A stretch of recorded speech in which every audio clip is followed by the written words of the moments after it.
আমার চেম্বারে যে ব্যথা যন্ত্রণার সমস্যা নিয়ে যেসব রোগীগুলি সবচেয়ে বেশি এসে থাকে তাদের মধ্যে সবচেয়ে বেশি কমপ্লেন হলো হাঁটু ব্যথার সমস্যা। এই হাঁটু ব্যথার সমস্যা নিয়ে অলরেডি আমি দুটি ভিডিও বানিয়েছি। ডেসক্রিপশনে সেই ভিডিওগুলির লিঙ্ক আমি দিয়ে দেব। আপনাদের যদি হাঁটু ব্যথার সমস্যা কারো থেকে থাকে অবশ্যই সেই লিঙ্কে ক্লিক করে একবার পুরো ভিডিওটি দেখে নিতে পারেন। আশা করি আপনারা অনেকটাই উপকৃত হবেন। তবে হাঁটু ব্যথার পরেই আরও কয়েকটি সমস্যা নিয়ে মানুষ এসে থাকে। সেইগুলির মধ্যে অন্যতম হলো সাইটিকার যন্ত্রণা। এই সাইটিকার যন্ত্রণা আবার অনেক মানুষে বোঝে না। অনেকে কোমরের ব্যথাকে সাইটিকার যন্ত্রণা বলে থাকে। এই গতকালই একটা পেশেন্ট এসেছিল, সে এসেই বলছে যে আমার সাইটিকার যন্ত্রণা হচ্ছে, আপনি সাইটিকার যন্ত্রণার ওষুধ দিন। পেশেন্টরাই যদি ঠিক করে ফেলে যে তার কী ধরনের সমস্যা হচ্ছে তাহলে ডাক্তারদের কাছে এসে লাভ কী? সেই জন্য বলি ডাক্তারদেরকে ছেড়ে দিন, যেটা যাদের কাজ সেটা তারা সবচেয়ে ভালো বোঝে। আপনি যদি কোমরের ব্যথার সমস্যাকে সাইটিকার ব্যথা বলে থাকেন তাহলে ডাক্তাররা কনফিউজ হয়ে গিয়ে সেক্ষেত্রে যদি ভুল ওষুধ দিয়ে দেয় তখন আপনাদের হয়তো উল্টো কোনো রিয়াকশন দেখা দিল, সেক্ষেত্রে আপনারা ডাক্তারদের দোষ দেবেন। এটা কিন্তু ঠিক নয়। এই জন্য যাদের কাজ সেটা তাদেরকেই ছেড়ে দেওয়া উচিত। অনেক পেশেন্টদের মধ্যেই এই সাইটিকার যন্ত্রণা নিয়ে দেখলাম একটা কনফিউশন আছে। সেই জন্যেই আমি ঠিক করলাম যে আজকের একটি ভিডিও বানিয়ে আমি সাইটিকার যন্ত্রণা সম্পর্কে আলোচনা করব। কি কি লক্ষণ দেখলে আপনারা বুঝতে পারবেন যে সাইটিকার পেন হচ্ছে, এবং সাইটিকার পেন কি কি কারণে হয়ে থাকে, এবং অবশেষে সাইটিকার যন্ত্রণার জন্য হোমিওপ্যাথির যে বেস্ট কয়েকটি মেডিসিন আছে, যে মেডিসিনগুলি ব্যবহার করে আপনারা খুব সহজেই বাড়িতে বসেই সাইটিকার যন্ত্রণা ভালো করে ফেলতে পারেন, এই ধরনের মেডিসিনগুলি নিয়ে আলোচনা করব। তাহলে চলুন বেশি না কথা বাড়িয়ে ভিডিওটি শুরু করা যাক। নমস্কার, আমি ডাক্তার মানবেন্দ্র মণ্ডল। হ্যালো হোমিওপ্যাথি ইউটিউব চ্যানেলে আপনাদের সকলকে স্বাগত জানাই। তাহলে চলুন শুরু করা যাক।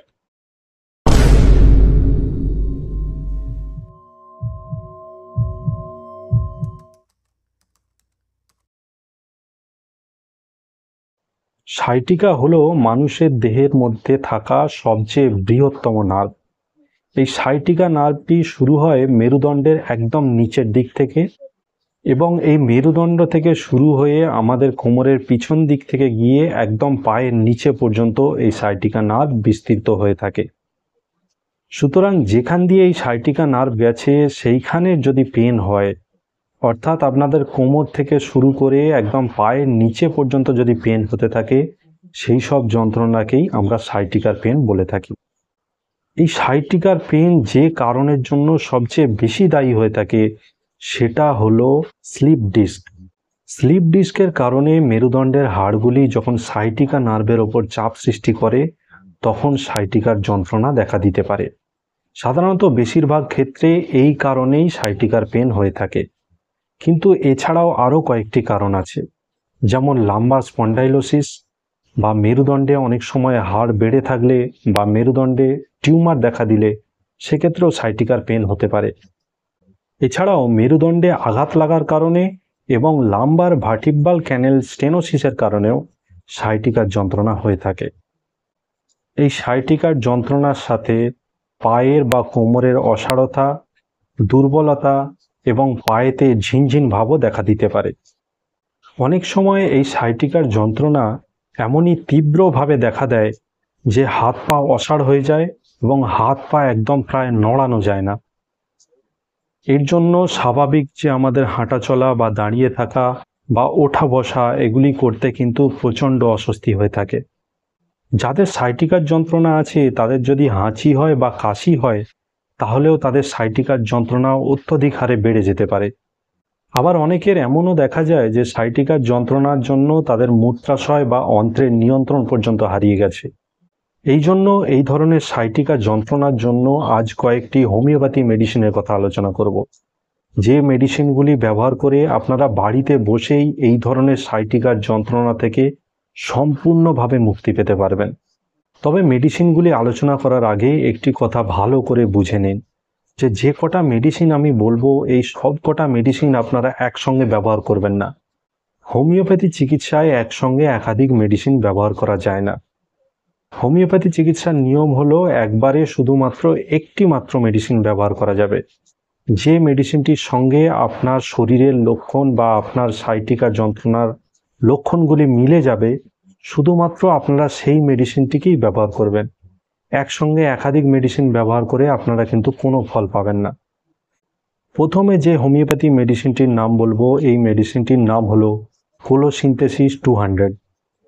সাধারণত যাদের নতুন নতুন সাইটিকার যন্ত্রণা শুরু হয়েছে এবং যাদের বাঁ দিকেই সাইটিকার যন্ত্রণা বেশি হচ্ছে অথবা বাঁ দিক থেকেই শুরু হয়েছে, এই ধরনের সমস্যায় যদি সাইটিকার যন্ত্রণা চাপ প্রয়োগ করলে এবং উত্তাপ প্রয়োগ করলে উপশম পাওয়া যায়, তাহলে কোলোসিন 200 মেডিসিনটিকে 2 ফোঁটা করে দিনে 2 বার কিছুদিন খেলেই আপনাদের এই ধরনের সাইটিকার সমস্যা থেকে সম্পূর্ণভাবে মুক্তি পেয়ে যাবেন। পরবর্তী যে মেডিসিনটির কথা বলবো, এটিও সাধারণত বাঁ দিকের সাইটিকার জন্য সবচেয়ে বেশি কার্যকরী। এই মেডিসিনটির নাম হলো রাস্টক্স 200। যেসব সাইটিকার যন্ত্রণা সকালবেলা বা রেস্ট নেওয়ার সময় বেড়ে যায়, কিন্তু যখন পেশেন্ট হাঁটাচলা করে বা অন্যান্য কাজকর্ম করে, তখন তাদের সাইটিকার যন্ত্রণা তারা সেভাবে অনুভব করতে পারেন না বা তুলনামূলক কম অনুভব করেন। এই ধরনের সমস্যায় রাস্টক্স 200 ওষুধটি 2 ফোঁটা করে দিনে 2 বার কিছুদিন খেলেই আপনাদের এই ধরনের সাইটিকার সমস্যা থেকে আপনারা সম্পূর্ণভাবে মুক্তি পেতে পারেন। বাঁদিকে সাইটিকার জন্য দুটি মেডিসিন বললাম। এই দুটি মেডিসিন শুধুমাত্র যে আপনাদের বাঁদিকে সাইটিকার সমস্যা হলেই আপনারা যে ব্যবহার করবেন তা নয়, এই লক্ষণগুলিকে আপনাকে মিলিয়ে নিতে হবে। এই যে যেমন কোলোসিনথের বললাম, কোলোসিনথের চাপ প্রয়োগ করলে এবং উত্তাপ প্রয়োগ করলে উপশম হয়।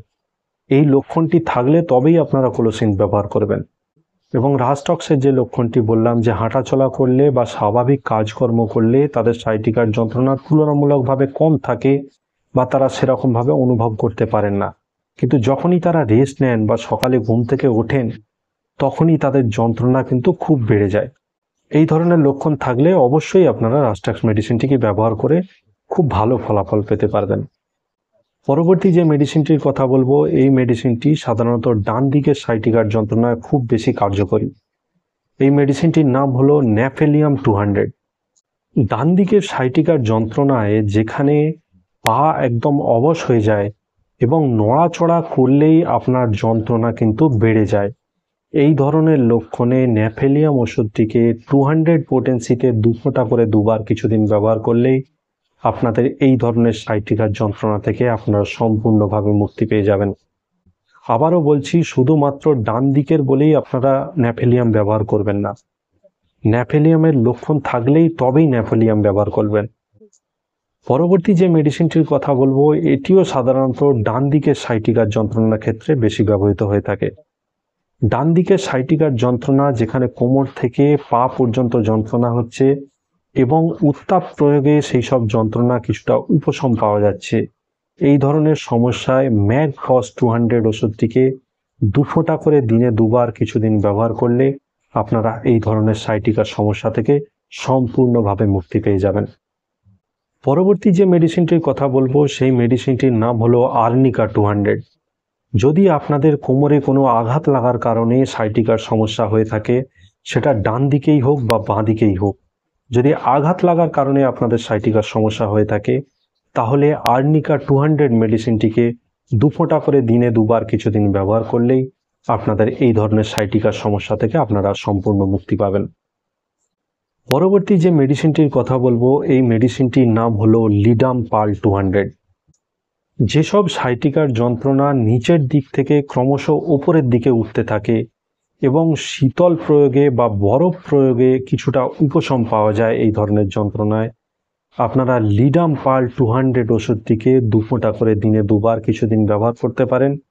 কিছুদিন ব্যবহার করলেই আপনাদের এই ধরনের সাইটিকার সমস্যা থেকে আপনারা চিরতরে মুক্তি পেয়ে যাবেন। পরবর্তী যে মেডিসিনটির কথা বলবো, এই মেডিসিনটির লক্ষণ লিডামের ঠিক উল্টোটা। অর্থাৎ যে ধরনের সাইটিকার যন্ত্রণা সাধারণত ওপর থেকে নিচের দিকে নেমে থাকে, এই ধরনের সাইটিকার যন্ত্রণায় আপনারা ক্যালমিয়া ল্যাটিফোলিয়া ওষুধটিকে 200 পোটেন্সিতে 2 ফোঁটা করে দিনে 2 বার কিছুদিন ব্যবহার করলেই এই ধরনের সাইটিকার সমস্যা থেকে আপনারা সম্পূর্ণভাবে মুক্তি পেতে পারেন।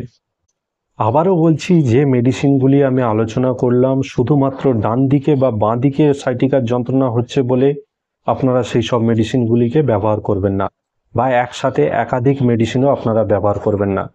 শুধুমাত্র যে মেডিসিনটির সঙ্গে আপনার সাইটিকার যন্ত্রণার লক্ষণ মিলছে, শুধুমাত্র সেই একটি মাত্র মেডিসিনকে আপনারা ব্যবহার করবেন, তবেই আপনারা সবচেয়ে ভালো ফল পেতে পারবেন এবং পার্মানেন্ট ফল পেতে পারবেন। আজকে এই পর্যন্তই। পরবর্তীকালে আবার একটি নতুন ভিডিও নিয়ে আপনাদের সামনে উপস্থিত হব। সবাই সুস্থ থাকবেন, ভালো থাকবেন, নিয়মিত শরীরচর্চা করবেন। ধন্যবাদ।